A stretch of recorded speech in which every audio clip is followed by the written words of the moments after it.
ಕೇಂದ್ರ ಸರ್ಕಾರದ ದುಂದುವೆಚ್ಚಕ್ಕೆ cockroach party ಒಂದು ಕಡೆ ಆಕ್ರೋಶವನ್ನು ಹೊರಹಾಕಿದೆ. ಇಲ್ಲಿ ಕೇಂದ್ರ ಸಚಿವರ ಬಂಗಲೆಗಳ ವೆಚ್ಚದ ಬಗ್ಗೆ ಪ್ರಶ್ನೆ ಮಾಡಿರೋದು ಸಿಜೆಪಿ.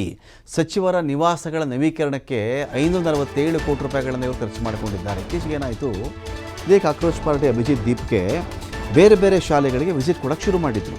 ಶಾಲೆಗಳ ಹಣೆ ಬರಹ ಹೇಗೆ ನೋಡಿ, ನಮ್ಮ ದೇಶದಲ್ಲಿ ಯಾವ ಮತದಾರ ವೋಟ್ ಹಾಕ್ತಾನಲ್ಲ ಅವನ ಮಕ್ಕಳು ಸರ್ಕಾರಿ ಶಾಲೆಗೆ ಹೋಗ್ತಿರ್ತಾರೆ. ಅನೇಕರು ಬಡವರು ಇರ್ತಾರೆ, ಸರ್ಕಾರಿ ಶಾಲೆಗೆ ಸೇರಿಸ್ತಾರೆ ಅಂತ ಅಂದ್ಕೊಳ್ಳೋಣ. ಅಲ್ಲಿ ಹೋದರೆ ಬಾಡಿಗೆ ಮಕ್ಕಳನ್ನ ತಂದಿರೋ ಒಂದಷ್ಟು ಪ್ರಕರಣ ಅಲ್ಲಿತ್ತು. ಬಾಡಿಗೆ ಮಕ್ಕಳು ಈ ಶಾಲೆ ಸ್ಟೂಡೆಂಟ್ಸ್ ಇಲ್ಲ ಅಂದಾಗ ಇಲ್ಲಿ ನಾನು ಕರ್ಕೊಬಂದು ಸ್ಟೂಡೆಂಟ್ಸ್ ಕೂರಿಸಿದ್ರು ಅಂತ ಹೇಳಿ. ಆಮೇಲೆ ಇತ್ತೀಚೆಗಷ್ಟೇ ಹೊಸ ಬುಕ್ಗಳು ಕೊಟ್ಟಂಗೆ, ಎಲ್ಲ ಹೊಸ ತರಿಸಿ ಇಟ್ಟಿದ್ದಂಗೆ, ಹೊಸ ತಟ್ಟೆನೂ ಇಲ್ಲ ಮಕ್ಕಳಿಗೆ ಅಂಥೇಳಿ, ಟಾಯ್ಲೆಟಲ್ಲಂತೂ ಹೋಗೋಕ್ಕೆ ಸಾಧ್ಯನೇ ಇಲ್ಲ, ಸೌರವಂಥ ಚಾವಣಿ ಇವೆಲ್ಲವೂ ಇತ್ತಲ್ಲ. ಆಮೇಲೆ UP ಸರ್ಕಾರ ಏನು ಮಾಡಿಬಿಟ್ಟಿದೆ, ಇದಕ್ಕೆ ಈ ಥರ ಇನ್ಮೇಲೆ ಶಾಲಾ ವಲಯಗಳಲ್ಲಿ ಖಾಸಗಿ ವ್ಯಕ್ತಿಗಳು ಬಂದು ಕ್ಯಾಮ್ರಾ ತರುವಂತಿಲ್ಲ, ಸೋಷಿಯಲ್ ಮೀಡಿಯಾ ನಾವು ಬ್ಯಾನ್ ಮಾಡಿಬಿಟ್ಟಿದ್ದೀವಿ. ಇಲ್ಲಿ ಯಾರು ಬಳಸಬಾರ್ದು, ಕ್ಯಾಮ್ರಾ ಶೂಟ್ ಮಾಡಬಾರ್ದು, ಯಾರು ಪ್ರವೇಶ ಮಾಡಬಾರ್ದು, ಅತಿಕ್ರಮಣಕ್ಕೆ ಸಮ ಅನ್ನೋ ರೀತಿಯಲ್ಲಿ ಅವರು ಒಂದು ಆರ್ಡರ್ ಮಾಡಬೇಕು ಅಂತ ಪ್ಲಾನ್ ಮಾಡ್ಕೊಂಬಿಟ್ರು. ಅಂದರೆ ಏನಂದರೆ ಬಣ್ಣ ಬಯಲಾಗ್ಬಿಡುತ್ತೆ ಅಂತ, ಗೊತ್ತಾಗ್ಬಿಡುತ್ತೆ, ಶಾಲೆ ವಾಸ್ತವ ಗೊತ್ತಾಗ್ಬಿಡುತ್ತೆ ಅಂತ. ಶಾಲೆ ಮಕ್ಕಳು, ಜನ, ಬಡವರು ಅವ್ರ ಪರಿಸ್ಥಿತಿ ಹೀಗಿದ್ದರೆ ಇವರು ವಾಸ ಮಾಡುವಂತಹ ಮನೆಗಳಿದೆಯಲ್ಲ ಸಚಿವರುಗಳು, ಇವ್ರ ಮನೆ ಕಟ್ಟಕಲರಿ ನವೀಕರಣಕ್ಕೇ 547 ಕೋಟಿ ರೂಪಾಯಿ ಖರ್ಚು ಮಾಡ್ತಾರೆ ಅಂದರೆ ನೀವು ಯೋಚನೆ ಮಾಡಿ ನೋಡಿ.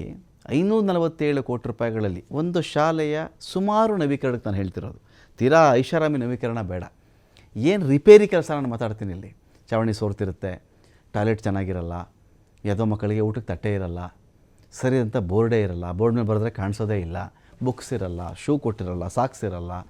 ಈ ಥರದೊಂದಷ್ಟು ವಿಚಾರ ನಾವು ಮಾಡ್ಕೊಂಬಿಟ್ರು ಕೂಡ 547 ಕೋಟಿ ರೂಪಾಯಿಗಳಲ್ಲಿ ಎಷ್ಟು ಮಕ್ಕಳಿಗೆ ಅವ್ರ ವಿದ್ಯೆ ಕಲಿಕೆ ಅನುಕೂಲವಾಗ್ತಿತ್ತು ನೀವು ಯೋಚನೆ ಮಾಡ್ಕೊಂಬಿಡಿ.